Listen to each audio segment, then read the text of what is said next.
Direktang tinuligsan ni Senator Erwin Tulfo itong si Risa Hontiveros kaugnay sa tila pagbibingi-bingihan itong si Risa sa panawagan ng Commission on Audit o COA na isauli ni Risa Hontiveros at ng kanyang mga kasabwat ang 1,760,000 pesos na pondo ng PhilHealth na di umano ay ipinamudmud ni Risa at ng mga kasamahan niya bilang bonus sa mga sarili nila.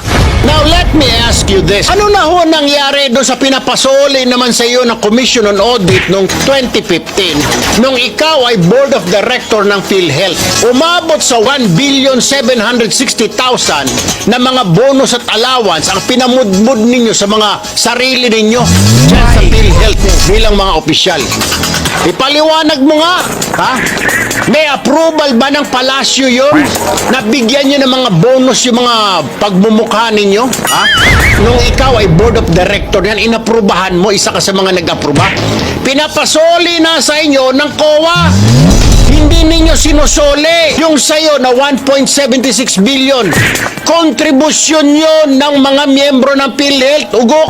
Kaya pala pag yung buntis magpa-check up, hindi tinatanggap ng ospital. Kasi wala sa PhilHealth noon.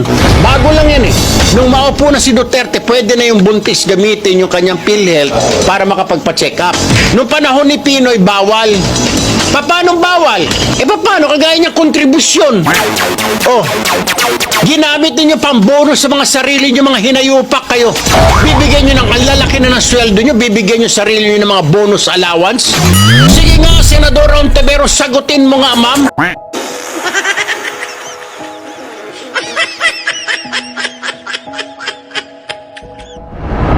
Ito ay naganap di umano noong taong 2015 sa panahon ng administrasyon ni Noynoy Aquino kung kailan itinalaga si Risa Hontiveros bilang Board of Director ng PhilHealth kung saan itong si Risa ay isa sa nag-aproba ng nasabing napakalaking halaga na pinagparti-partihan nila.